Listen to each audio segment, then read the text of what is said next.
If England win the 2026 World Cup, it is late on a Sunday evening in New Jersey.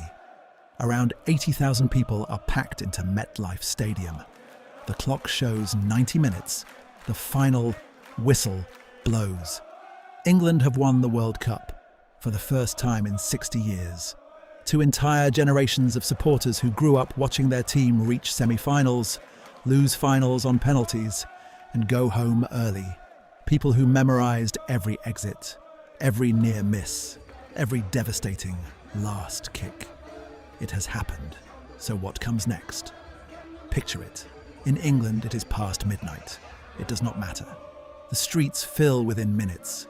In London, in Manchester, in Liverpool, in Birmingham, in every small town in the country, the same thing happens at the same moment. Pubs empty onto pavements. Cars stop in the middle of roads. People who have never watched a full football match in their lives run outside because they can hear the noise and they need to know what it is. A song that every England fan has sung and stopped believing comes on everywhere at once. Three Lions, the anthem written in 1996. The song that charted at number 1 in 1996, in 1998, in 2018, and again in 2021. The song that always played before the heartbreak. It hits number 1 again within the hour. This time there is no heartbreak waiting at the end. Then comes the morning. FIFA transfers $50 million directly to the Football Association. But the money the world actually sees is in the shirts. England's white kit is one of the most recognised pieces of clothing in sport. After a World Cup win, it stops being a shirt and becomes something else entirely. Proof. A document that says you were alive when England finally did it. When France won in 2018, their online store crashed from demand within hours of the final whistle.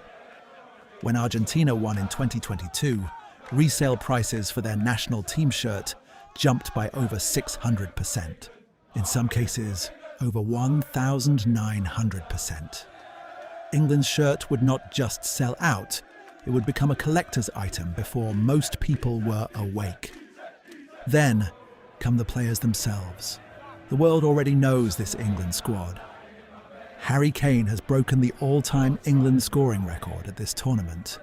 Jude Bellingham is 20 years old and has spent weeks performing on the biggest stage in sport. These are not unknown names. But a World Cup does something different to a player's value that money cannot fully describe. James Rodriguez did not even win the 2014 World Cup. He scored 6 goals for Colombia in the group stage and became a global name overnight. Real Madrid paid €80 million for him within weeks of the tournament ending. Enzo Fernandez was named Best Young Player when Argentina won in 2022. Chelsea paid €121 million to sign him. The England players who win this would not just be Premier League players anymore, they would be World Cup winners. That is a completely different category. And then there is what it does to England itself. England did not just play football first. England wrote the rules. The Football Association, founded in 1863, is the oldest national football association in the world. The modern game, its structure, its laws, its shape, came from here. For most of the last 160 years, England expected to win the sport they created. It almost never happened. 1966 at Wembley was the only time. Bobby Moore lifting the trophy on home soil. That single afternoon has been the reference point for everything that came after it. Semi-final in 1990. Gaza cried, penalties, out. Semi-final in 2018. Lost to Croatia in extra time. Euro 2020 final. Lost to Italy on penalties at Wembley in front of their own supporters. 60 years of getting close and not getting there. An entire culture built around near misses so consistent they started to feel inevitable. A generation of children watches England win the World Cup and grows up knowing it is possible. Not in theory. Actually possible. They saw it. That changes what the next generation believes they can do. When Germany won in 2014, the German Football Association registered over 37,000 new members that year alone. More than 23,000 of them were children under 6 years old. A World Cup title does not just give a country a trophy. It gives an entire generation a belief that was not there before.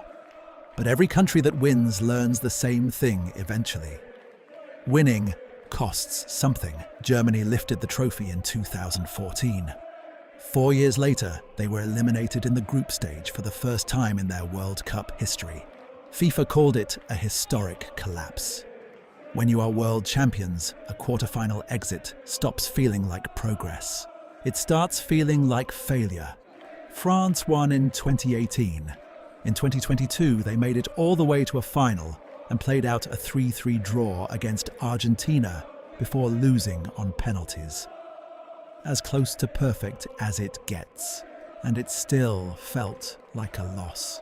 England's entire football culture is built on heartbreak, on expecting the worst, on singing songs about 60 years of hurt and meaning every word.